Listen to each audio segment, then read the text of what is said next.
Bapa yang perkasa, yang kami sembah di dalam Tuhan Yesus Kristus, saat sukacita ini kami bersekutu untuk mendengarkan firman-Mu.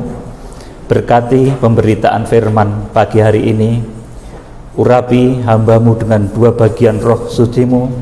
Apa yang hamba sampaikan adalah perkataan dari Roh Kudus, apa yang hamba ikat di bumi terikat sampai di surga. Berkati juga seluruh yang mendengarkan, baik yang di tempat ini maupun secara virtual. Tuhan berkati semuanya. Lawatan Imam Besar Agung akan hadir di dalam ibadah ini. Berkati semua ibadah di tempat lain juga ya Tuhan. Berkati Tuhan Yesus Kristus yang perkasa, kami serahkan kebaktian pembukaan firman Tuhan pada saat ini dalam tangan kuasa-Mu. Dalam nama Tuhan Yesus Kristus kami berdoa dan kami sambut firman-Mu. Haleluya, amin. Shalom, saudaraku yang dikasihi Tuhan Yesus Kristus. Ya, pagi hari ini sukacita sekali saya akan sampaikan satu rahasia firman Tuhan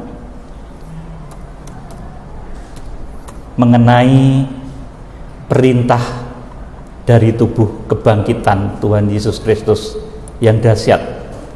Saudara yang dikasihi Tuhan, kita mengenal beberapa perintah yang diajarkan oleh Tuhan selama dia berada di dalam tubuh jasmani. Kemudian ada juga perintah dari Tuhan Yesus Kristus, di mana perintah itu diberikan oleh Tuhan ketika dia berada di dalam tubuh kebangkitan.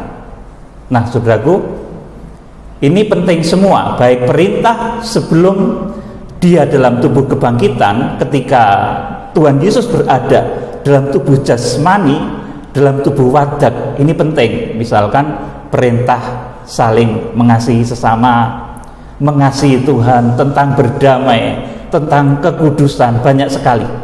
Tetapi saudaraku, perhatikan baik-baik, ada juga perintah Tuhan Yesus Kristus yang disampaikan ketika dia berada di dalam tubuh kebangkitan. Dan ini sangat penting kita ketahui, karena ini erat kaitannya dengan apa yang akan terjadi di akhir zaman. Ini erat dengan apa yang akan terjadi, yang akan segera kita sambut di zaman ini. Saudara yang dikasihi Tuhan Yesus Kristus. Tetapi yang sangat menarik, ada perintah Tuhan Yesus Kristus ketika sudah mati di kayu salib kemudian bangkit, di mana perintah ini diberikan setelah Tuhan Yesus mampu mengalahkan alam maut, memegang segala kunci maut dan kerajaan maut, sudah memegang kuasa di surga dan di bumi. Jadi ini Tuhan sudah, saudaraku, betul-betul berada di dalam seluruh dimensi jasmani maupun rohani. Jadi dia betul-betul sudah mengerti. Ini perintah yang dahsyat, luar biasa. Dan saya perhatikan, saya pelajari melalui ilham Roh Kudus yang beberapa saat lalu saya bergumul. Ini ada dua perintah yang utama, saudaraku yang dikasihi Tuhan. Perintah utama dari tubuh kebangkitan Tuhan Yesus Kristus ini tentunya adalah perintah yang sudah matang, diperhitungkan di bumi dan di surga, di alam manusia maupun di alam malaikat. Dan perintah ini ada dua bagian, saudaraku. Yang pertama, saudaraku, ini perintah untuk menjadikan semua bangsa muridnya. Perhatikan baik-baik ya. Kalau saya menyampaikan firman ini, tentunya sesuatu yang belum pernah disampaikan oleh orang lain. Saudara harus perhatikan, usahakan jangan ngantuk ya saudaraku, perhatikan baik-baik. Jadi perintah yang pertama ini adalah perintah untuk menjadikan semua bangsa ini murid Tuhan Yesus Kristus. Ini adalah perintah untuk semua murid-muridnya. Ini perintah umum. Ini juga perintah kepada saudara. Ini adalah perintah penginjilan Kalau di dalam kitab Wahyu kemudian ini disebut dengan perintah penginjilan atau pembentukan pelataran bait suci Allah. Ini tertulisnya di dalam Matius pasal 28 ayat 16 sampai 20. Jadi di sana diperintahkan kepada murid-murid supaya menginjil dan membaptis. Sudah. Itu saudaraku perintahnya. Itu perintah penginjilan, perintah pembentukan pelataran bait suci Allah. Nanti kegenapannya kemudian saudaraku, selanjutnya ini adalah perintah yang akan digenapi dalam kitab Wahyu sebagai penginjilan internasional yang akan ditandai dengan kuasa-kuasa yang begitu dahsyat, luar biasa. Wahyu pasal 14 ayat 6 dan 7. Saudaraku, kegenapannya di sana. Nubuatannya adalah di Matius 28 ayat 16 sampai 20 ini. Tuhan memerintahkan untuk menjadikan semua bangsa itu muridnya. Ini perintah penginjilan, perintah pembentukan pelataran bait suci Allah. Sudah, kemudian yang kedua, perhatikan baik-baik. Ini adalah perintah untuk menggembalakan domba-dombanya. Perintah untuk menggembalakan domba-domba Tuhan Yesus Kristus ini adalah perintah khusus untuk murid spesial, dan ini menunjuk di akhir zaman perintah kepada tokoh-tokoh kegerakan yang sudah kita kenal sebagai 7 guru atau 7 gembala. Saudaraku, mereka nanti bisa melakukan karya-karya besar, menggembalakan seluruh jemaat di muka bumi ini dengan kuasa yang luar biasa, dengan lawatan imam besar agung, karena mereka juga membawa perintah apa yang dahulu diterima oleh Petrus ini. Jadi ada 2 perintah ya saudaraku. Yang pertama tadi perintah penginjilan, ini perintah secara umum kepada seluruh murid-muridnya. Kemudian yang kedua, ini perintah untuk menggembala domba-dombanya di seluruh penjuru bumi. Ini adalah perintah khusus. Pada saat itu yang dituju adalah siapa saudaraku? Petrus. Gembalakan domba-dombaku. Itu perintah Tuhan Yesus kepada Petrus. Bisik-bisik saudaraku, ini perintahnya saudaraku. Jadi ini satu perintah, satu komando dari tempat yang maha tinggi. Nanti pada akhir zaman ini menunjuk kepada diputusnya saudaraku, diperintahnya 7 gembala yang akan menggembalakan umat manusia, domba-dombanya Tuhan Yesus Kristus. Ini ditulis dalam Yohanes pasal 21 ayat 15 sampai 17. Saudaraku, jadi perintah penggembalaan ini adalah perintah Tuhan untuk pembentukan ruang kudus dan ruang maha kudus. Jadi ada 2 ya saudaraku. Tadi yang di Matius pasal 28 ayat 16 sampai 20 itu, jadikanlah semua bangsa muridku, itu perintah penginjilan, itu perintah umum kepada seluruh murid-muridnya. Tetapi ada perintah khusus kepada hamba-hamba Tuhan, tokoh-tokoh yang akan dipakai oleh Tuhan di akhir zaman. Maaf kalau saya khotbah itu sedikit serak ya saudaraku. Saya itu bukan sakit, tapi memang karakter apa gimana. Minum sedikit saudaraku. Jadi ada 2 perintah. Yang pertama itu perintah penginjilan, ini diberikan secara umum kepada semua muridnya. Yang kedua ini perintah, ini bisik-bisik kepada Petrus ini saudaraku, gembalakanlah domba-dombaku, sampai 3 kali saudaraku, yang ditulis dalam Yohanes pasal 21 ayat 15 sampai 17. Jadi perintah penggembalaan ini adalah perintah Tuhan untuk pembentukan ruang kudus dan ruang maha kudus. Kalau tadi perintah penginjilan itu perintah Tuhan untuk pembentukan pelataran bait suci Allah, yang nanti di Wahyu pasal 11 itu akan saudaraku diizinkan saudaraku masuk masa kesusahan besar, menghadapi masa antikris. Saudaraku, kenapa harus dibentuk? Ya karena memang bilangan tubuh Kristus itu ada jumlahnya. Saudaraku yang dikasih Tuhan, maka harus menginjil. Tetapi selain itu juga ada perintah untuk membentuk ruang kudus dan ruang maha kudus. Inilah perintah penggembalaan yang diterima oleh Petrus. Saudaraku, jadi perintah penggembalaan yang ditulis dalam Yohanes pasal 21 ayat 15 sampai 17 ini adalah perintah untuk pembentukan ruang kudus dan ruang maha kudus. Oleh sebab itu perintah ini diberikan Yesus kepada murid-murid khusus yang benar-benar mengasihi Yesus. Selanjutnya ini adalah perintah yang nanti akan digenapi dalam kitab Wahyu pasal 14 ayat 1 sampai 5, di mana domba-domba gembalaan Tuhan Yesus Kristus nanti akan mengikuti anak domba itu kemana saja ia pergi. Mereka seperti perawan, di mulut mereka tidak ada dusta. Saudaraku, jadi kalau saudara pengen jadi mempelai Kristus, itu mulutnya jangan ada dusta ya saudaraku. Kalau nggak bisa jawab itu menang wae saudaraku. Amin. Jadi kalau kita saudaraku ingin menjadi mempelai itu tandanya satu yang paling bisa dikentarai itu mulutnya nggak ada dusta. Saudaraku yang dikasih Tuhan, sekarang kita bahas satu persatu. Saudaraku, pertama ini saudaraku, ini perintah tubuh kebangkitan Tuhan.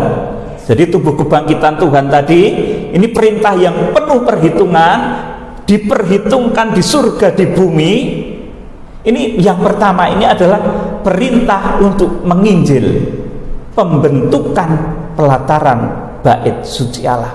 Matius pasal 28 ayat 16 sampai 20. Saya mohon dengan hormat Pak Rudi Siombing membacakannya. Matius 28 ayat 16 sampai 20.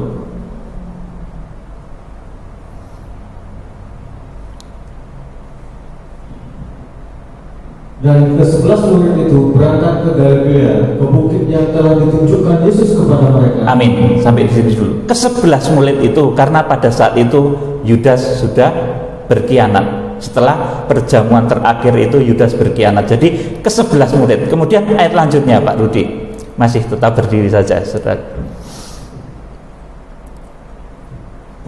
17 Matius 28 ayat 17. Ketika melihat dia, mereka menyembahnya, tetapi beberapa orang ragu-ragu.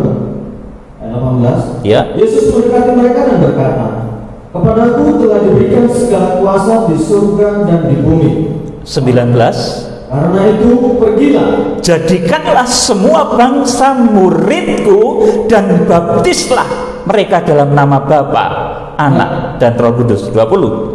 dan ajarlah mereka melakukan segala sesuatu yang telah kuperintahkan kepadamu, dan ketahuilah aku menyertai kamu senantiasa sampai kepada akhir zaman. Amin. Saudaraku, jadi ini perintah untuk penginjilan. Saudaraku, ini juga perintah Tuhan ketika Tuhan Yesus sudah bangkit. Ini perintah yang penuh perhitungan juga. Sudah diperhitungkan di bumi maupun di surga. Saudaraku, ini perhitungan yang jitu, saudaraku. Karena seperti pernah saya sampaikan bahwa kerajaan surga itu ada ukurannya. Wahyu pasal yang ke-20 21, saudaraku, Yerusalem baru itu ada ukurannya. Mereka yang masuk ke sana juga ada jumlahnya, saudaraku. Maka di sini ada perintah untuk menginjil, saudaraku. Di sini dikatakan ayat yang ke-19, karena itu jadikanlah semua bangsa muridku dan baptislah mereka dalam nama Bapa dan Anak dan Roh Kudus. Jadi ini perintah untuk menjadikan semua bangsa itu muridku, baptislah mereka dalam nama Bapa, Anak dan Roh Kudus. Ini perintah penginjilan, saudara. Dan ini adalah perintah umum kepada 11 murid. Kalau sekarang ya kepada semua saudara-saudara. Ini adalah perintah kepada ke-11 murid, perintah umum yang didengar semua murid, semua hamba Tuhan Yesus Kristus. Saudaraku, pada saat itu Yudas sudah berkhianat, saudaraku. Perintah yang ditangkap oleh semua murid Tuhan di akhir zaman. Maka ada yang menyebutnya sebagai api Pentakosta akhir zaman dan lain sebagainya, saudaraku. Kegerakan penginjilan di akhir zaman, yaitu perintah Tuhan memang, saudaraku, tapi untuk pembentukan pelataran bait suci Allah. Saudara yang dikasihi Tuhan Yesus Kristus, jadi perintah kepada ke-11 murid, perintah penginjilan ini, saudaraku, seperti Matius pasal yang ke-28 ayat 16 sampai 20 ini adalah perintah untuk pembangunan pelataran bait suci Allah. Karena pelataran pun itu juga bagian dari bait suci, jadi harus genap semuanya. Sekalipun nanti pada saat masa antikris pelataran itu diizinkan tertinggal, di sana akan ada dua pilihan bagi orang-orang yang tertinggal itu, saudaraku. Kalau menerima tanda karagma atau tanda 666, nanti mereka akan menjadi pengikut antikris. Tapi kalau menolak tanda karagma atau 666 itu, nanti mereka akan tetap selamat dan mewarisi kerajaan Tuhan. Saudaraku yang dikasihi Tuhan, jadi penginjilan besar-besaran itu hingga Tuhan Yesus Kristus akan datang, itu nanti akan mencapai bilangan yang genap sesuai dengan ditulis dalam Roma pasal 11 ayat 26, ayat 25 sampai 26. Jadi saudaraku, bilangan tubuh Kristus itu ada jumlahnya. Saudara coba dibacakan Pak Rudi, Roma 11 ayat 25 26. Penyelamatan Israel. Sebab saudara-saudara, supaya kamu jangan menganggap dirimu pandai, aku mau agar kamu mengetahui rahasia ini. Sebagian dari Israel telah menjadi tegar sampai jumlah yang penuh dari bangsa-bangsa lain telah masuk. Terus? Dalam demikian, seluruh Israel akan diselamatkan. Seperti ada tertulis, dari Sion akan datang penebus, ia akan menyingkirkan segala kefasikan daripada Yakub. Amin. Saudaraku, jadi di sini dikatakan bahwa sebagian dari Israel sisa, saudaraku, telah menjadi tegar sampai jumlah yang penuh dari bangsa-bangsa lain telah masuk. Jadi dari bangsa Zaitun liar ini jumlahnya, dari Goyim ini jumlahnya ada bilangan yang ditentukan oleh Tuhan. Saudaraku, orang-orang yang masuk di dalam kerajaan surga itu bilangannya ada ditentukan oleh Tuhan. Oleh karena itu perlu kegerakan penginjilan sampai nanti jumlah itu penuh dari bangsa-bangsa Goyim, dari bangsa kafir, dari bangsa non-Israel. Saudara yang dikasihi Tuhan, jadi perintah penginjilan ini tidak rumit, ya saudaraku, sederhana. Percaya, bertobat, kemudian dibaptis.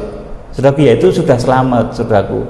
Dan ini pun ditandai banyak mujizat. Saudara melihat banyak hamba-hamba Tuhan yang memberitakan nama Yesus supaya orang terima nama Yesus, saudara, kemudian dibaptis. Itu pun disertai mujizat besar, loh, saudaraku.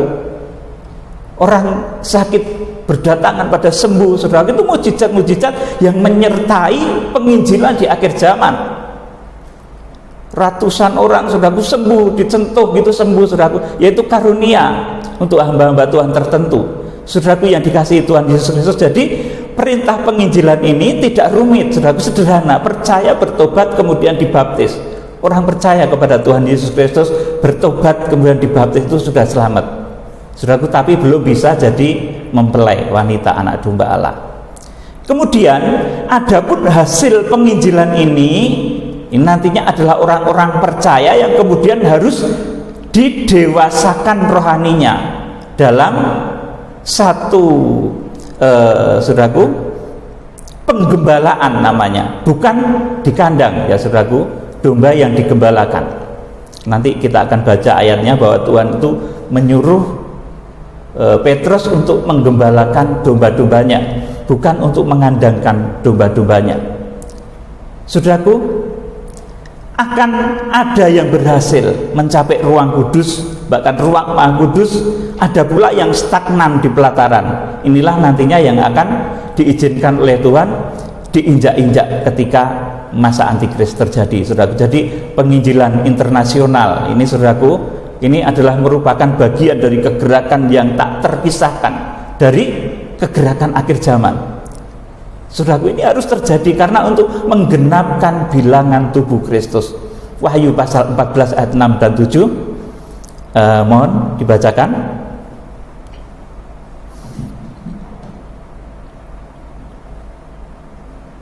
Wahyu 14 ayat 6 dan 7. Pemberitahuan tentang penghakiman. Ya. Dan aku melihat seorang malaikat lain terbang di tengah-tengah langit, dan padanya ada Injil yang kekal untuk diberitakan kepada mereka yang diam di atas bumi, dan kepada semua bangsa dan suku dan bahasa dan kaum. 7. Dan ia berseru dengan suara nyaring, takutlah akan Allah dan muliakanlah Dia, karena telah tiba saat penghakimannya, dan sembahlah Dia yang telah menjadikan langit dan bumi dan laut dan semua mata air. Amin. Saudaraku, jadi Wahyu pasal 14 ayat 6 dan 7 ini betul akan terjadi satu kegerakan penginjilan internasional, dan ini mujizatnya juga dahsyat. Saudaraku, Wahyu pasal 14 itu terjadinya kapan, saudaraku? Itu setelah Wahyu pasal 13. Oleh karena itu saya sebut sebagai pembentukan pelataran. Ini orang-orang yang berada di pelataran bait suci Allah. Nama Yesus harus tetap dipegang, nama Yesus harus tetap dipertahankan. Sekalipun orang-orang nanti yang kanak-kanak rohani itu berada di dunia sementara yang sudah masuk di dalam kedewasaan rohani, itu bahasanya, saudaraku, di dalam pengajaran kitab Wahyu sudah kita kenal, sudah diungsikan. Wahyu pasal 12 ayat yang ke-6 dan ayat yang ke-14. Saudaraku, sementara yang kanak-kanak rohani, saudaraku, ini tetap mereka dikuatkan, bahkan nanti dengan munculnya dua saksi surga di Wahyu pasal 11 itu. Saudara yang dikasihi Tuhan Yesus Kristus, ayo kita akan baca Wahyu pasal 11 ayat 1 dan 2. Pak Rudi bacakan Wahyu 11 ayat 1 dan 2. Dua saksi Allah. Ya. Kemudian diberikanlah kepadaku sebatang bulu seperti tongkat pengukur rupanya, dengan kata-kata yang berikut: bangunlah dan ukurlah bait suci Allah dan mezbah dan mereka yang beribadah di dalamnya. Tetapi kecualikan pelataran bait suci yang di sebelah luar, janganlah engkau mengukurnya, karena ia telah diberikan kepada bangsa-bangsa lain, dan mereka akan menginjak-injak kota suci 42 bulan. Amin. Saudaraku, di sini pelataran, ya silakan duduk Pak Rudi. Pelataran itu diizinkan oleh Tuhan untuk diinjak-injak. Di sini dikatakan, kemudian diberikan kepadaku sebatang bulu seperti tongkat pengukur rupanya, dengan kata-kata yang berikut: bangunlah dan ukurlah bait suci Allah dan mezbah dan mereka yang beribadah di dalamnya. Mezbah di sini dalam bahasa aslinya ini tusiasterion, ini mezbah korban bakaran, ya saudaraku. Jadi Wahyu pasal 11 ayat 1 ini tusiasterion yang diangkat, itu mezbah korban bakaran. Pada saat zaman antikris itu terjadi, yang diangkat itu mezbah korban bakaran. Jadi nanti nggak ada pengorbanan lagi, saudaraku. Pengorbanan tidak berlaku lagi. Kalau orang selamat, dia harus menebus dengan, saudaraku, dipenggal kepalanya. Saudaraku, jadi Wahyu pasal 11 ayat yang ke-1 ini, saudaraku, ini tusiasterion. Jadi nanti pada zaman antikris itu ibadahnya, saudaraku, nggak ada pengorbanan. Saudara, kalau saat ini di mana ada ibadah, di mana ada, saudaraku, persekutuan orang-orang kudus, itu harus ada pengorbanan. Kalau satu ibadah tidak ada pengorbanan, itu bukan ibadah yang berpola bait suci Allah. Tabernakel itu ada tusiasterionnya. Tabernakel itu ada mezbah korban bakarannya. Saya kadang agak kurang enak perasaan, ya saudaraku, kalau ada orang yang mentang, berkorban itu buat apa? Ngenak-enakin pendetanya saja, saudaraku. Bukan begitu, saudaraku. Berkorban itu untuk jalannya pelayanan, saudaraku, supaya api mezbah itu tetap menyala.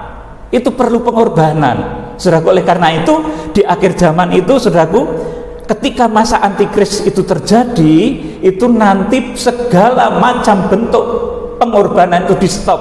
Kalau saudara membaca di dalam Daniel pasal 9 ayat 27, pada pertengahan 7 masa itu, saudaraku, segala macam korban itu akan dihentikan.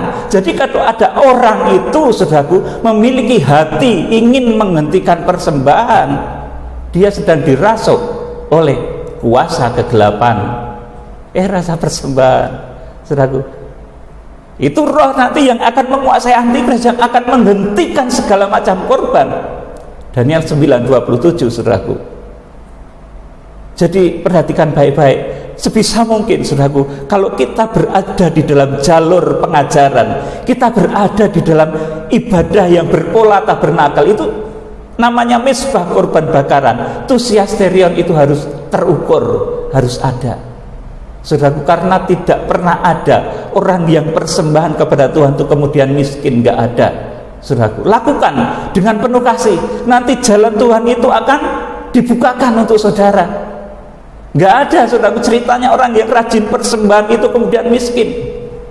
Daud, saudaraku, Salomo itu kalau korban ribuan domba, ribuan lembu, saudaraku, tapi nggak pernah dia bangkrut. Amin. Kita harus belajar akan hal ini. Janda Sarfat itu orang duwe, saudaraku, duitnya cuma bukan duit, tepung dan minyak cuma sedikit. Diminta Elia untuk persembahan bagi saudaraku pelayanan. Janda Sarfat nggak mati, saudaraku, tetapi justru dipelihara ketika 3,5 tahun kekeringan itu terjadi di Israel Utara waktu itu, yang pemerintahnya adalah Raja Ahab dan istrinya itu Isabel. Ahab itu sebetulnya baik, tapi karena pengaruh istrinya, saudaraku, itu menjadi tidak baik, saudaraku, mendatangkan nabi-nabi palsu, nabi-nabi Baal, saudaraku yang dikasih Tuhan. Jadi saudaraku, ini penginjilan ya, saudaraku, tentang penginjilan, tentang hal penginjilan. Penginjilan harus tetap ada karena ini perintah dari tubuh kebangkitannya Tuhan Yesus Kristus. Matius pasal yang ke-28 tadi, saudaraku, penginjilan harus ada sampai dengan bilangan tubuh Kristus itu genap. Matius pasal 28 ayat 16 sampai 20. Kemudian ini perintah yang dahsyat yang saat ini sebetulnya saya mau sampaikan yang ini, tetapi tadi pendahuluan, saudaraku, karena ketika saya memberitakan tentang perintah dari tubuh kebangkitan beberapa hari yang lalu itu harus ada yang saya lengkapi lagi, saudaraku. Ini yang kedua, saudaraku, perintah untuk menggembalakan domba-dombanya, saudaraku.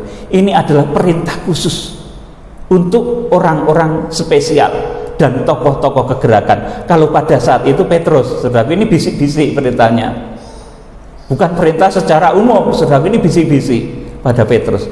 Yohanes pasal 21 ayat 15 sampai 17 itu, saudaraku. Perintah penggembalaan ini adalah perintah Tuhan untuk pembentukan ruang kudus dan ruang maha kudus, untuk pembentukan mempelai Kristus. Perintah penggembalaan ini dulu diterima oleh Petrus, saudaraku. Oleh sebab itu perintah ini diberikan Yesus kepada murid secara khusus. Dia memilih murid-murid yang betul-betul mengasihi Tuhan. Sampai Petrus itu ditanya 3 kali, Petrus, apakah engkau benar-benar mengasihi aku? Karena begitu pentingnya perintah ini sampai Tuhan harus menguji seperti itu. Dan akhirnya kepada Petrus lah perintah ini diberikan, saudaraku. Selanjutnya, perintah penggembalaan ini akan membawa jemaat-jemaat akhir zaman, saudaraku, kepada digenapinya kitab Wahyu pasal 14 ayat 1 sampai 5, di mana di sana anak domba itu, saudaraku, diikuti oleh pengikutnya kemanapun ia pergi, diikuti, saudaraku. Anak domba berdiri di Bukit Sion bersama-sama dengan dia 144.000, dan di dahi mereka ada namanya dan nama bapaknya, saudaraku. Jadi juga ada tanda ya, saudaraku, kalau pengikut antikris itu juga ada tanda, saudaraku, namanya karagma, saudaraku, trademark 666. Tetapi, saudaraku, mempelai itu juga ada tandanya. Di dahi itu ada tertulis namanya dan nama bapaknya. Jadi orang yang menjadi mempelai Kristus itu kemana-mana itu selalu mengingat nama Yesus dan nama Bapa. Sudah, kemudian yang terakhir tandanya itu di mulutnya tidak ada dusta. Saudaraku, yuk kita akan baca di dalam Yohanes pasal 21 ayat 15 sampai 17. Ini perintah penggembalaan, saudaraku. Perintah menggembalakan domba-dombanya Tuhan Yesus Kristus. Yohanes 21 ayat 15 sampai 17. Ya, dibacakan. Gembalakanlah domba-dombaku. Sesudah sarapan, Yesus berkata kepada Simon Petrus, Simon anak Yohanes, apakah engkau mengasihi aku lebih daripada mereka ini? Jawab Petrus kepadanya, benar Tuhan, engkau tahu bahwa aku mengasihi engkau. Kata Yesus kepadanya, gembalakanlah domba-dombaku. 16. Kata Yesus pula kepadanya untuk kedua kalinya, Simon, anak Yohanes, apakah engkau mengasihi aku? Jawab Petrus kepadanya, benar Tuhan, engkau tahu bahwa aku mengasihi engkau. Kata Yesus kepadanya, gembalakanlah domba-dombaku. Kata Yesus kepadanya untuk ketiga kalinya, Simon, anak Yohanes, apakah engkau mengasihi aku? Maka sedih hati Petrus karena Yesus berkata untuk ketiga kalinya, apakah engkau mengasihi aku? Dan ia berkata kepadanya, Tuhan, engkau tahu segala sesuatu. Engkau tahu bahwa aku mengasihi engkau. Kata Yesus kepadanya, gembalakanlah domba-dombaku. Aku berkata kepadamu, sesungguhnya ketika engkau masih muda, engkau mengikat pinggangmu sendiri dan engkau berjalan kemana saja kau kehendaki. Tetapi jika engkau sudah menjadi tua, engkau akan mengulurkan tanganmu dan orang lain akan mengikat engkau. Amin. Membawa engkau ke tempat yang tidak kau kehendaki. Ya, cukup. Saudaraku, jadi perintah penggembalaan ini diberikan kepada murid khusus, diberikan secara bisik-bisik. Bahkan Tuhan ini memanggil Simon Petrus, saudaraku, sampai bisik-bisik pun masih ditanya 3 kali. Kowe gelem menggembala angon wedhusku, menggembala domba-dombaku. Saudaraku, ini perintah spesial untuk murid-murid spesial. Nanti di akhir zaman ini akan menunjuk kepada diperintahkannya, dibangkitkannya hamba-hamba Tuhan untuk menggembala jemaat di seluruh penjuru bumi. Saudaraku, dan penggembalaan ini begitu dahsyat. Ini bukan cerita omong kosong, tapi betul-betul cerita yang akan digenapi. Kalau dahulu yang diperintah ini Petrus, di akhir zaman, saudaraku, ini yang akan diperintah seperti itu adalah tokoh yang di dalam kitab Wahyu pasal 1 ayat 16 disebut sebagai 7 bintang yang digenggam di tangan kanan imam besar agung. Dialah pelaksana penghukuman 7 meterai, penghukuman 7 sangkakala, dan penghukuman 7 bokor murka Allah. Dia juga yang dipercaya oleh Tuhan untuk menggembalakan jemaat-jemaat Tuhan di seluruh penjuru bumi. Menggembala, saudaraku, kalau di kandang tidak bisa, saudaraku. Jadi perintah Tuhan di sini adalah gembalakanlah domba-dombaku. Kenapa digembala itu, saudaraku? Digembala itu artinya apa, saudaraku? Domba itu diberikan keleluasaan, saudaraku, keluar menikmati padang rumput yang hijau, tetapi dilindungi oleh gembala. Oleh karena itu gembala itu tugasnya berdoa, banyak berdoa, mendoakan jemaat-jemaatnya, mendoakan berbagai macam masalah yang terjadi dalam jemaatnya, saudaraku. Jadi Tuhan itu menyuruh kepada Petrus untuk menggembala domba-domba itu, bisa menikmati indahnya alam raya, saudaraku, menikmati indahnya, saudaraku, bintang, matahari, rembulan, saudaraku, menikmati karunia Tuhan menjadi domba yang bisa bertumbuh dengan baik. Kalau domba itu dikandangkan, saudaraku, ini kemarin saya sempat bergumul sama Tuhan bahwa, saudaraku, orang yang percaya Tuhan Yesus Kristus, baik Kristen, Protestan maupun Katolik, saudaraku, orang yang percaya Yesus, statistiknya itu sekarang sudah lebih dari 2,4 M, saudaraku. Kalau itu dikandangkan, saudaraku, gedung mana yang bisa muat, saudaraku? Maka perintah Tuhan, ketika Tuhan nanti membangkitkan Petrus akhir zaman, ketika Tuhan membangkitkan 7 gembala untuk menggembalakan umat manusia di seluruh penjuru bumi, itu penggembalaan, bukan mengandangkan domba. Oleh karena itu dalam pelayanan kegerakan kitab Wahyu ini, saya memberitakan kitab Wahyu ke berbagai tempat dengan kekuatan pelayanan imam besar agung. Jadi tidak hanya yang di depan saya saja, saudaraku, mereka yang di Australia bisa terjangkau lewat kuasa Allah yang luar biasa, yang di Amerika terjangkau, yang di China, Taiwan terjangkau, yang di Kroasia itu terjangkau, yang di Belanda juga terjangkau, saudaraku, yang di Malaysia, Apalagi cuma Papua, kemudian Medan, saudaraku. Lewat kuasa imam besar agung ini, penggembalaan akan menjangkau seluruh penjuru bumi. Bagaimana kalau itu kekuatan saya mengandalkan kekuatan badan ketika disuruh, diminta oleh jemaat menghentikan tornado di Amerika? Saudaraku, tidak bisa, saudaraku. Tetapi ketika saya berdoa kemudian tornado itu berhenti, saudaraku, saya tahu itu kekuatannya Tuhan. Maka nggak ada sesuatu yang harus disombongkan dalam diri saya. Ketika orang-orang itu sakit dalam jarak jauh dan harus didoakan, dan mereka mendapat lawatan imam besar agung, saya sadar betul itu bukan saya, tetapi lawatan Tuhan Yesus Kristus yang tampil sebagai imam besar agung yang memimpin kegerakan kitab Wahyu, yang penampilannya, sosoknya, saudaraku, digambarkan, dilukiskan di dalam kitab Wahyu pasal 1 ayat yang ke-13 sampai 20. Dia yang begitu dahsyat, luar biasa, saudaraku. Jadi perintah Tuhan ini untuk menggembalakan domba-dombanya. Kenapa digembala? Supaya melihat bintang. Kalau di kandang, saudaraku, nggak keluar, nggak akan lihat bintang.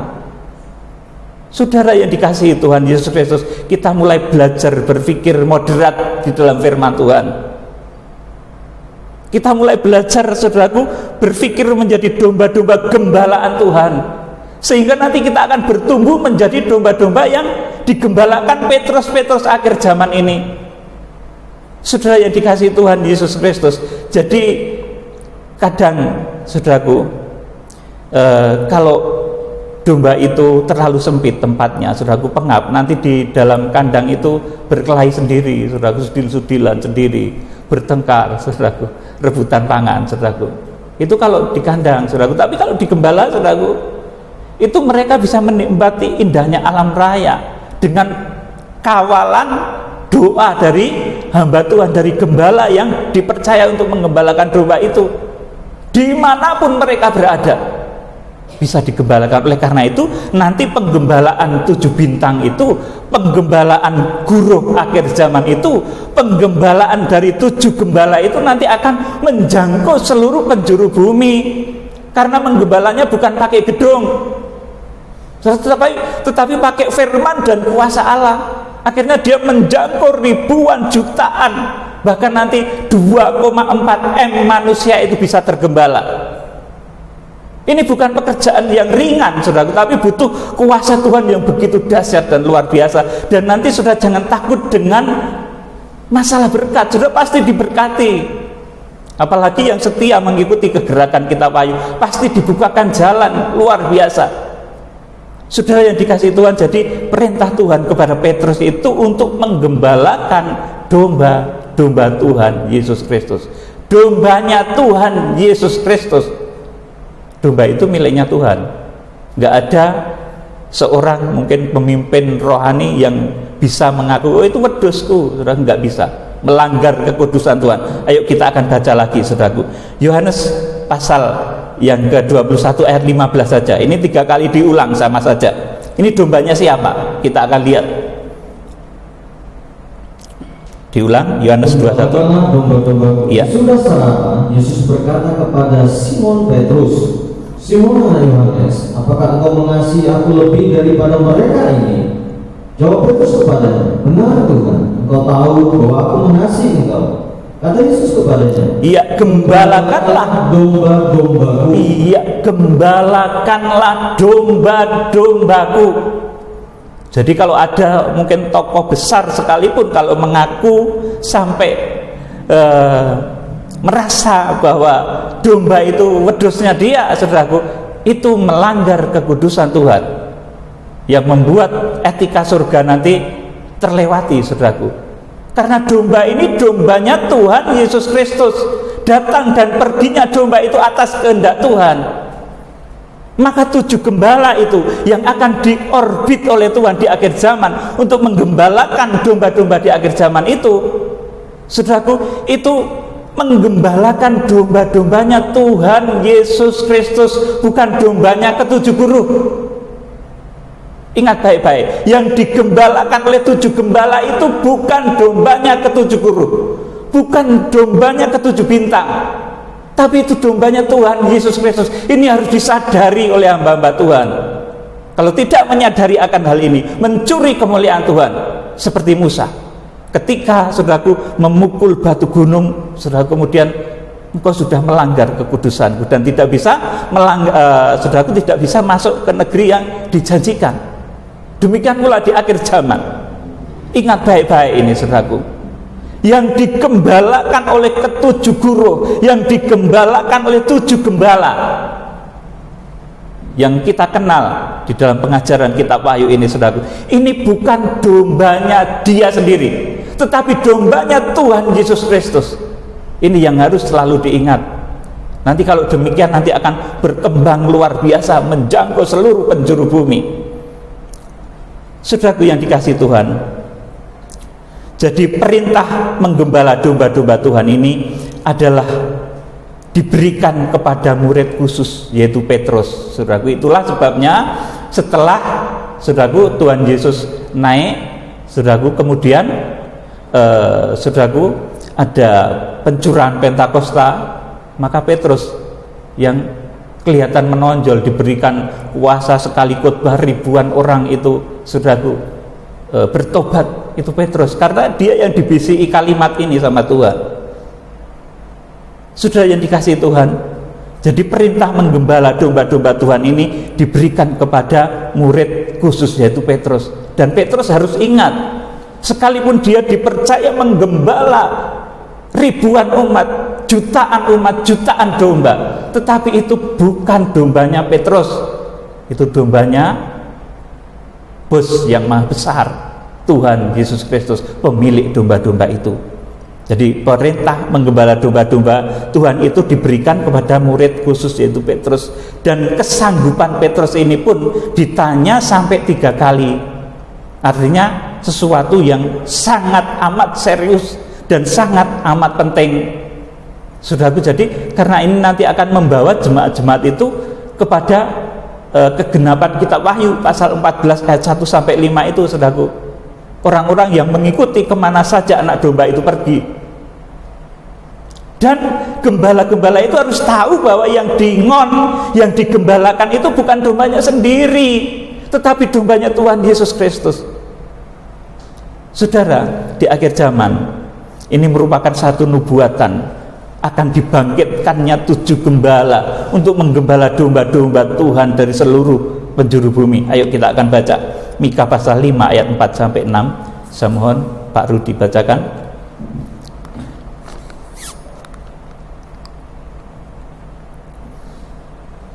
Mika pasal 5 ayat 4 sampai 6. Maka ia akan bertindak dan akan mengembalakan mereka dalam kekuatan Tuhan. Amin. Di sini dulu. Maka ia akan bertindak dan akan menggembalakan mereka dalam kekuatan Tuhan. Seperti tadi saya sampaikan, kalau saya mendoakan orang yang di luar negeri jauh, itu jelas bukan kekuatan saya. Kalau saya berdoa tentang berhentinya tornado dan berhenti, itu jelas bukan kekuatan saya, tetapi itu dalam kemegahan nama Tuhan Yesus. Oleh karena itu bisa terjadi. Saudara kemudian lanjutkan, ayo. Dalam kemegahan nama Tuhan Allahnya, mereka akan tetap tinggal, sebab sekarang ia menjadi besar sampai ke ujung bumi. Ayat 5. Dan dia menjadi damai sejahtera. Ya. Apabila Asyur masuk ke negeri kita, dan apabila ia menginjak tanah kita, maka kita akan membangkitkan melawan dia 7 gembala. Iya. Bahkan 8 pemimpin manusia. Amin. Sampai di sini dulu. Dan dia menjadi damai sejahtera apabila Asyur masuk ke negeri kita, dan apabila ia menginjak tanah kita, maka kita akan membangkitkan melawan dia 7 gembala. Nah, ini yang diperintah oleh imam besar agung di akhir zaman. Kalau Petrus tadi itu yang diperintah oleh tubuh kebangkitan Tuhan Yesus Kristus. Saudaraku, Petrus dipilih secara khusus untuk menggembalakan domba-dombanya. Saudaraku, akhirnya dalam kegerakan hujan awal pun Petrus yang betul-betul kelihatan, sekalipun murid lain juga nggak bisa diabaikan. Murid lain juga penting, saudaraku. Tetapi, saudaraku, ini satu perintah khusus. dan dia menjadi damai sejahtera apabila Asyur masuk ke negeri kita, dan apabila menginjak tanah kita, maka kita akan membangkitkan melawan dia 7 gembala, bahkan 8 pemimpin manusia. Dosa Asyur itu dosa kedagingan, hawa nafsu, dan tipu muslihat iblis, saudaraku. Tentunya saudara sudah mengerti akan hal ini, tetapi saya jelaskan karena sekalipun ayat ini berulang disampaikan, tetapi menjadi beda maknanya, menjadi berkembang maknanya. Saudara, ayo kita akan baca ayat 6.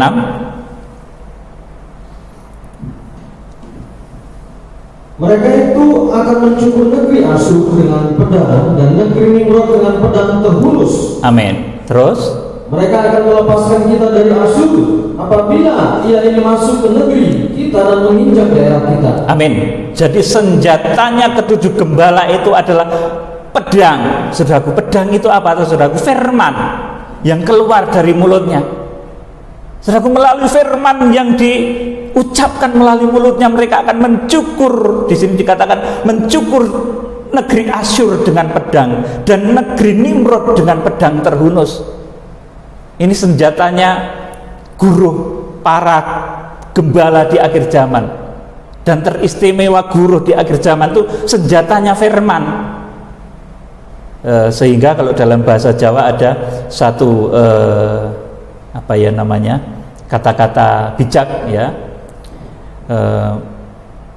digdoyo tanpa aji, menang tan ngasorake. Saudara, artinya dia dahsyat, tetapi bukan karena dia memiliki ilmu-ilmu yang macam-macam, tapi karena dia punya pedang firman, ngelurup tanpa bolo. Artinya perang sendirian, mengalahkan Mesir itu sendirian. Saya jadi ingat Yusuf, saudaraku. Yusuf itu mengalahkan Mesir dewean, saudaraku. 11 orang saudaranya itu nggak ada yang nolong dia, malah dia dimasukkan, dijual di sumur. Saudaraku, dia dijual, saudaraku, ke kafilah yang lewat, kemudian menjadi budak dari Potifar, digoda istri Potifar, masuk penjara, ngeluruk tanpa bolo. Yusuf itu, saudaraku. Jadi hamba-hamba Tuhan di akhir zaman itu juga bisa melakukan hal yang seperti ini, saudaraku. Memenangkan satu kota besar, satu negara besar, itu bukan dengan kekuatan, tetapi dengan firman, dengan pedang yang diberikan oleh Tuhan pada mulutnya. Saudaraku yang dikasihi Tuhan, jadi 7 gembala yang dibangkitkan dan diutus Tuhan ini akan membawa domba-domba di dalam kekayaan, kelimpahan firman dan kuasa Roh Kudus, sehingga bisa diangkat. Kalau dalam bahasa Jawa dipulung ya, saudaraku.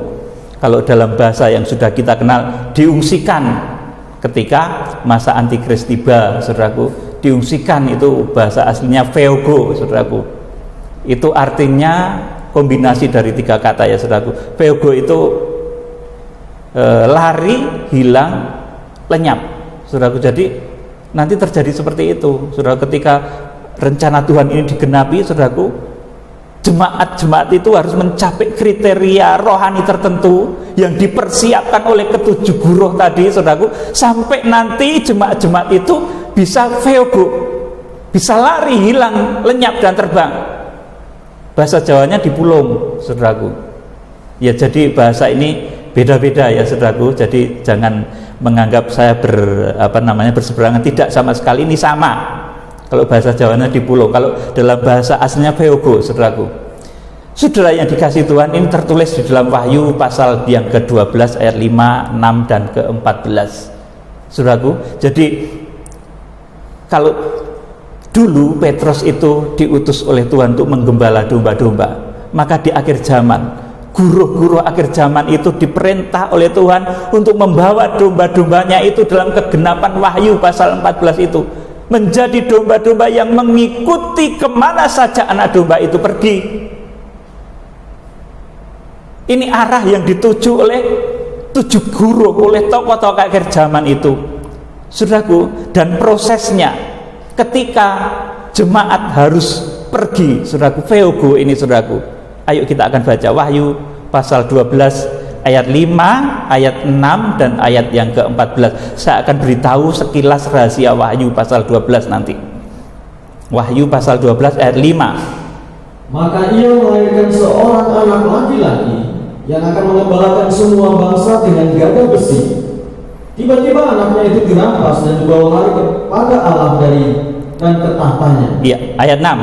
Perempuan itu lari ke padang gurun di mana telah disediakan suatu tempat baginya oleh Allah, supaya ia dipelihara di situ 1260 hari lamanya.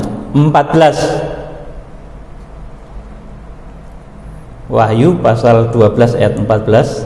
Kepada perempuan itu diberikan kedua sayap dari burung nasar yang besar, supaya ia terbang ke tempatnya di padang gurun, di mana ia dipelihara jauh dari tempat ular itu selama 1 masa dan 2 masa dan setengah masa. Ayat 17.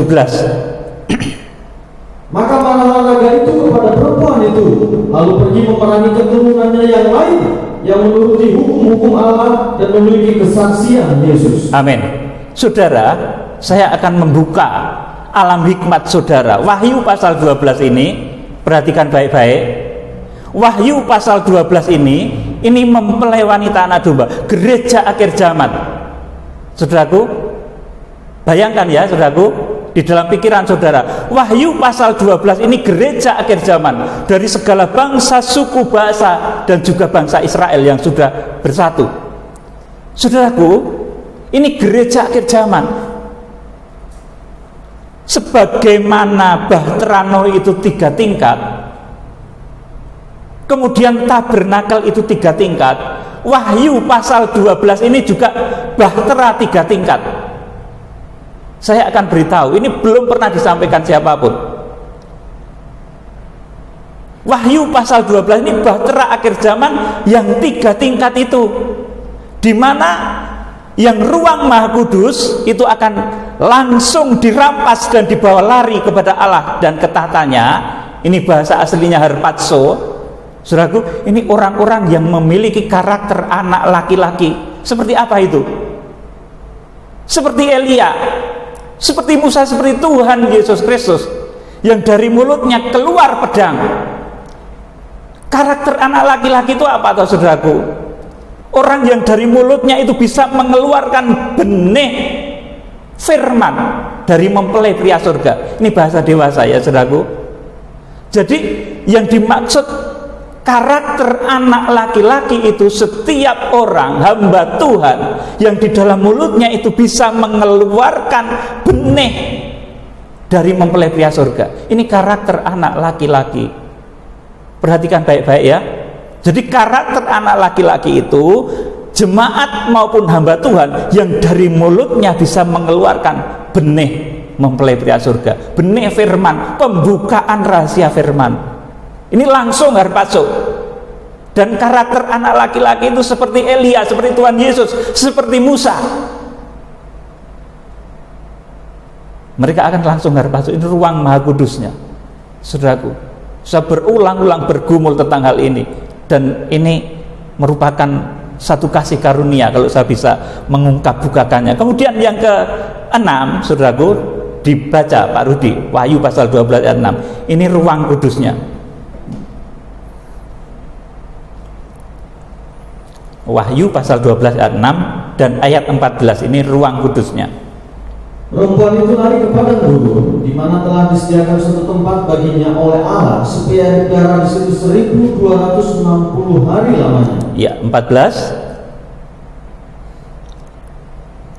Kepada perempuan itu diberikan kedua sayap dari burung nasar yang besar, supaya terbang ke tempatnya di padang gurun, di mana ia dipelihara jauh dari tempat ular itu selama 1 masa dan 2 masa dan setengah masa. Amin. Silakan duduk. Jadi yang pertama tadi, bahtera keselamatan akhir zaman. Yang pertama, orang-orang yang mencapai tataran ruang Maha Kudus, hamba-hamba Tuhan, jemaat-jemaat yang dari mulutnya bisa mengeluarkan benih firman dan mencapai kriteria rohani tertinggi. Nanti akan namanya harpazo. Itu Wahyu pasal 12 ayat yang ke-5. Makanya beda saudaraku dengan Wahyu pasal 12 ayat yang ke-6. Itu mengungsi, lari, hilang, lenyap, feogo. Kalau digabungkan dengan ayat yang ke-14, kepada perempuan itu diberikan kedua sayap burung nasar yang besar supaya ia terbang. Terbang itu bahasa aslinya apa ya? Petomai, saudaraku. Terbang, jadi kombinasi antara lari, hilang, lenyap, dan terbang. Jadi ini diungsikan ke satu taman padang pengungsian yang indah. Saudara, ini yang ruang kudus. Saudara, jadi yang ruang Maha Kudus harpazo ya, saudaraku. Nanti ini penjelasannya karena dalam sekali, saudaraku. Belum saatnya saya katakan untuk saat ini, tapi saya akan memberikan satu gambaran yang sekilas. Kemudian yang ke-17 ini pelatarannya, Pak Rudi bacakan.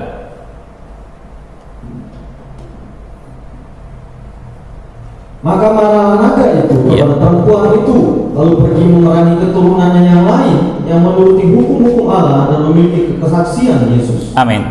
Maka marahlah, silakan duduk. Marahlah naga itu, kemudian diizinkan memerangi keturunan yang lain. Jadi Wahyu pasal 12 ayat 1 dan 2 ini anaknya tidak cuma satu. Yang bisa harpazo itu yang ayat 5, saudaraku, yang mencapai, saudaraku, tataran rohani ruang Maha Kudus, yang bisa memiliki karakter Elia Musa Tuhan Yesus, yang bisa memiliki karakter, saudaraku, anak laki-laki. Dari mulutnya keluar pedang, dari mulutnya keluar firman, dari mulutnya keluar benih, dari mempelai pria surga. Ini karakter dari anak laki-laki yang nanti harpazo. Kemudian yang kedua itu namanya, makanya bahasanya beda ya, saudaraku. Yang Wahyu pasal 5 itu harpazo, yang Wahyu pasal 12 ayat 5 itu harpazo, Wahyu pasal 12 ayat yang ke-6 itu theogo, lari, hilang, lenyap. Kemudian yang Wahyu pasal 12 ayat 17 itu, maka naga itu marah dan diizinkan memerangi keturunannya yang lain. Jadi keturunannya nggak cuma yang di harpazo tadi. Keturunan ini bukan arti lahiriah loh, saudaraku. Jadi Wahyu pasal 12 itu saya terangkan. Wahyu pasal 12 itu, maka tampaklah tanda besar di langit. Tanda besar itu Simeon, itu perlambang. Jadi nggak akan pernah ada nanti seorang wanita yang berpakaian matahari, itu nggak ada. Itu perlambang Simeon, saudaraku. Kemudian, saudaraku, di sini, saudaraku, ini merupakan bahtera keselamatan akhir zaman, di mana yang ruang Maha Kudus itu harpazo, yang ruang kudus itu diungsikan, kemudian yang kanak-kanak rohani itu diizinkan diperangi oleh naga.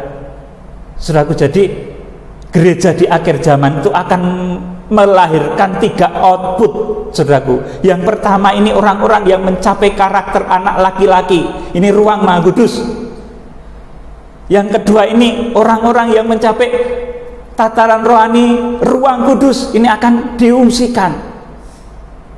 Dan yang ketiga ini adalah keturunan yang lain, itu akan diizinkan diperangi oleh naga. Jadi melahirkan di sini ini dari bahasa eteken ya, jadi bukan melahirkan procol bayi, itu enggak ya, saudaraku, tapi menghasilkan. Ini, saudaraku.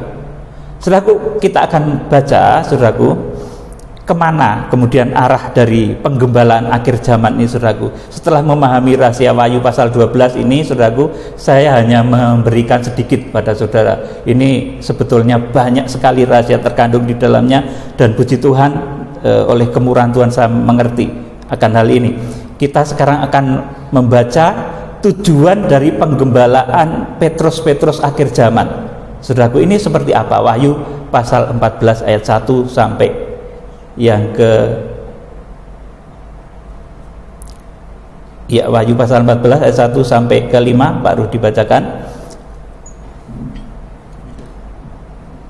Anak domba dan pengikutnya yang ditebusnya. Iya, terus. Dan aku melihat sesungguhnya anak domba berdiri di bukit Sion, dan bersama-sama dengan dia 144.000 orang, dan di dahi mereka tertulis namanya dan nama bapaknya. Terus. Dan aku mendengar suatu suara dari langit bagaikan desau air bah dan bagaikan deru bulu yang dahsyat. Dan suara yang kudengar itu seperti bunyi pemain kecapi yang memetik kecapinya. Mereka menyanyikan suatu nyanyian baru di hadapan tata dan di depan keempat makhluk dan tua-tua itu. Dan tidak seorang pun yang dapat mempelajari nyanyian itu selain daripada 144.000 orang yang telah ditebus dari bumi itu. Ya, mereka Terus? Mereka adalah orang-orang yang tidak mencemarkan dirinya dengan perempuan-perempuan, karena mereka murni sama seperti perawan. Mereka adalah orang-orang yang mengikuti anak domba itu kemana saja ia pergi. Mereka ditebus dari antara manusia sebagai korban-korban suluh bagi Allah dan bagi anak domba itu. Dan di dalam mulut mereka tidak terdapat dusta, mereka tidak bercela. Amin. Jadi penggembalaan ketujuh bintang, penggembalaan ketujuh guru ini nanti akan membawa jemaat ke sana. Saudara, kepada jemaat yang mencapai standar kualitas yang ditentukan Tuhan, minimal diungsikan. Saudaraku, dan orang-orang seperti itu digambarkan mereka menyanyikan satu nyanyian baru, saudaraku. Kemudian mereka adalah orang-orang yang tidak mencemarkan dirinya dengan perempuan. Ini artinya apa, saudaraku? Apa mereka laki-laki semua? Saudaraku, tentunya tidak ya, saudaraku. Karena mereka murni sama seperti perawan. Katanya mempelai, kok malah di sini mereka tidak mencemarkan dirinya dengan perempuan. Itu karena artinya kan laki-laki, saudaraku. Karena mereka murni sama perawan, sama seperti perawan. Yang dimaksud di sini adalah perawan secara hati. Hatinya itu perawan ya, saudaraku. Hati yang perawan itu tandanya apa? Orang ngapusi, saudaraku. Lah di sini kalau yang perawan secara hati ya kiranya ada ya, saudaraku. Tetapi kalau perawan secara lahiriah itu bukan yang dimaksud, saudaraku. Ya bapak-bapak, ibu-ibu nanti nggak bisa masuk ke sini kalau yang dimaksud itu perawan secara lahiriah, tapi ini perawan hati. Jadi orang-orang yang menjadi mempelai Kristus itu mereka adalah orang-orang yang perawan hatinya. Dan tandanya orang yang perawan hatinya itu ngopo tuh, saudaraku? Orang ngapusi, ngedebusan, sidik-sidik ngedebus, saudaraku. Saya itu kalau didesak mengatakan sesuatu itu, kalau nggak tahu saya meneng wae, jabrut sedikit, saudaraku. Menang baik, didesak lagi, saudara. Kalau saya nggak tahu, saya nggak bisa harus jawab, saya diem. Kita belajar seperti itu, saudara. Jadi karakter mempelai itu tidak ada dusta di dalam mulutnya, mereka tidak bercela. Saudara, menggembala itu, saudaraku, yang dilakukan oleh guru akhir zaman, bintang-bintang akhir zaman itu dengan tongkat kuasa firman dan Roh Kudus. Saudaraku yang dikasih Tuhan, coba kita akan membaca di dalam Yohanes pasal 12 ayat 47 dan 48. Dan jikalau seorang mendengar perkataanku tetapi tidak melakukannya, aku tidak menjadi hakimnya, sebab aku datang bukan untuk menghakimi dunia, melainkan untuk menyelamatnya. Iya, terus barang siapa menolak aku dan tidak menerima perkataanku, ia sudah ada hakimnya, yaitu firman yang telah kukatakan. Itulah yang menjadi hakimnya pada akhir zaman. Amin. Saudaraku, jadi yang menjadi hakim, yang saudaraku menggembalakan, bahkan menjadi hakim itu firman yang disampaikan. Oleh karena itu penggembalaannya itu sampai ke ujung bumi. Mika pasal 5 tadi katakan ayat yang ke-4 sampai 6 tadi, penggembalaannya sampai ke ujung bumi karena menggembalakannya itu dengan firman dan kuasa Allah, menjangkau ribuan jutaan orang. Saudara yang dikasih Tuhan, ini juga erat kaitannya dengan Wahyu pasal 1 ayat yang ke-16, bahwa gembala-gembala itu adalah bintang-bintang yang digenggam di tangan kanan Tuhan Yesus Kristus. Ini ayat yang sering saudara baca, tapi dibaca lagi Pak, di Wahyu pasal 1 ayat 16.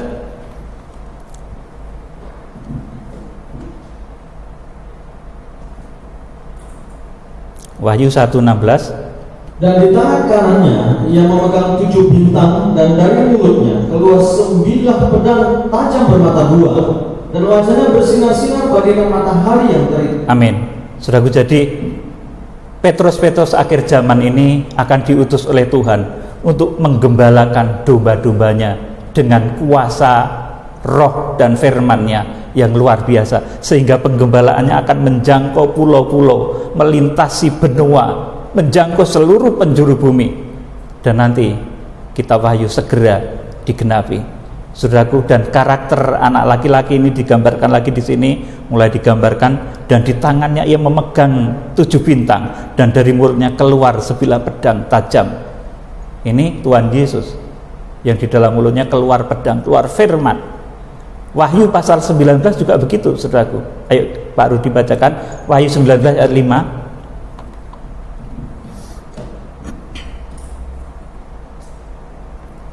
Maka kedengaranlah ya, suatu maaf, suara dari tahta itu 19 ayat 15.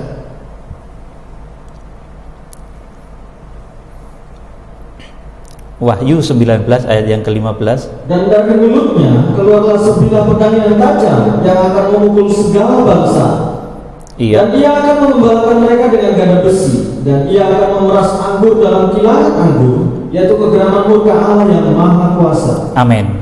Saudaraku, jadi ini saya akan sampaikan mengenai penggembalaan Petrus akhir zaman.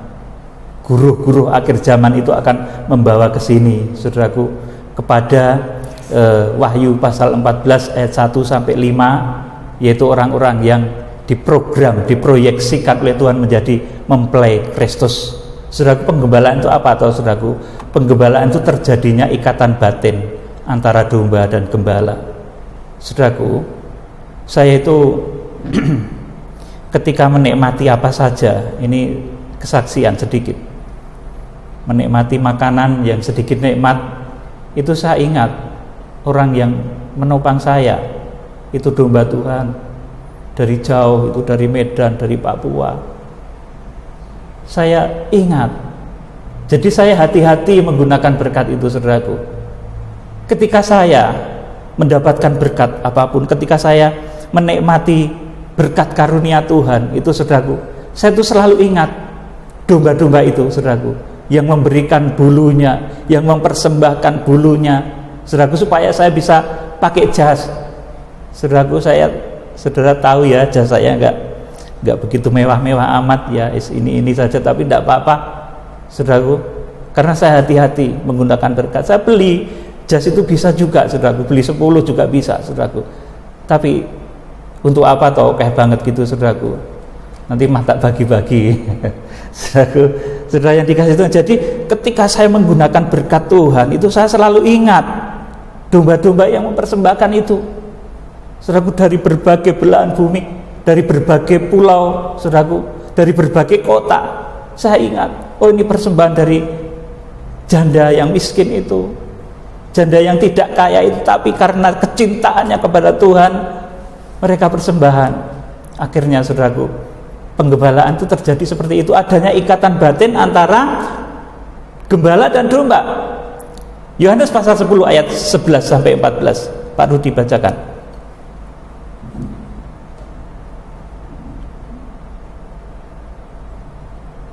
Yohanes 10 11 sampai 14. Akulah gembala yang baik. Gembala yang baik memberikan nyawanya bagi domba-dombanya. Sedangkan seorang upahan bukan gembala dan yang bukan pemilik domba-domba itu sendiri, ketika melihat serigala datang, meninggalkan domba-domba itu lalu lari, sehingga serigala itu menerkam dan mencerai-beraikan domba-domba itu. Ia lari karena ia seorang upahan dan tidak memperhatikan domba-domba itu. Akulah gembala yang baik, dan aku mengenal domba-dombaku, dan domba-dombaku mengenal aku. Amin. Jadi ikatan batin antara gembala dan domba ini sedemikian luar biasa, saudaraku. Jadi ada ikatan batin. Ini rahasia persembahan lagi, rahasia mezbah korban bakaran lagi. Kalau domba itu mempersembahkan bulunya, saudaraku, itu, saudaraku, gembala itu akan selalu ingat, wah ini bajuku ini yang belikan, yang yang nopang itu si ibu itu, sebetulnya ibu itu enggak begitu kaya. Saya doakan, saudaraku, ketika saya beli mobil jelek-jelek, saudaraku, enggak terlalu mewah, ya biasa-biasalah supaya bisa untuk pelayanan. Saya itu ingat yang menopang, saudaraku, kegerakan pelayan siapa saya mengerti, saya ingat, saya doakan supaya mereka diberkati Tuhan secara luar biasa. Ikatan batin seperti ini. Gembala itu mengenal domba-dombanya dan domba-dombanya mengenal gembalanya, saudaraku. Jadi karena saya itu, saudaraku, mengerti bahwa saya bisa pakai jas yang bagus, itu karena pengorbanan dari domba-domba, itu merupakan bulu dari domba-domba, wool dari domba-domba. Saya bisa minum lezat itu karena susu dari domba-domba, saudaraku yang dikasih Tuhan. Makanya saya mengasihi, mencintai merawat dengan baik. Saudaraku, tapi misalkan saya ini cuma dibayar, saudaraku, ya wis, yang penting khotbahku ki lucu kayak pelawak gitu, saudaraku. Wis dibayar kok, wis rasa mikir yang gitu-gitu, saudaraku. Jadi saudaraku, kita menjadi ada ikatan batin yang begitu dalam. Jadi penggembalaan guru di akhir zaman itu seperti itu, supaya terjadi ikatan batin yang dalam antara domba dan gembala agung Tuhan Yesus Kristus, pemilik domba. Jadi pada saat pagi hari ini firman Tuhan tidak akan saya panjang lebarkan, cukup mengenai penggembalaan, cukup mengenai dua perintah dari tubuh kebangkitan Tuhan Yesus Kristus. Yang pertama tadi untuk menginjil, kemudian yang kedua untuk menggembala. Perintah untuk menginjil itu perintah yang diterima oleh murid-murid Tuhan semuanya. Jadi mereka menangkap ada kegerakan penginjilan di akhir zaman. Tetapi perintah penggembalaan ini hanya dibisikkan kepada Petrus. Ini yang menangkap hanya Petrus. Hanya hamba-hamba yang betul-betul mencintai Tuhan Yesus Kristus, yang kesanggupannya untuk mencintai Tuhan Yesus Kristus sudah diuji, seperti di dalam Injil Yohanes pasal 21 ayat 15 sampai 17 tadi sudah saya terangkan mengenai sekilas Wahyu pasal 12, bahtera akhir zaman. Wahyu pasal 12 itu bentuknya seperti apa, dan Tuhan memperlakukan jemaatnya itu sesuai dengan kadar rohaninya. Yang ruang Maha Kudus ya diperlakukan secara spesial, yang ruang kudus diperlakukan sendiri, yang pelataran, saudaraku, Tuhan juga memperlakukan sendiri. Kiranya Tuhan memberkati saudara dengan roh hikmat dan wahyu, berkat penuaian, berkat kegerakan kitab Wahyu kiranya tercurah kepada saudara. Sebentar kita akan nikmati perjamuan kudus. Kita akan pujikan satu pujian.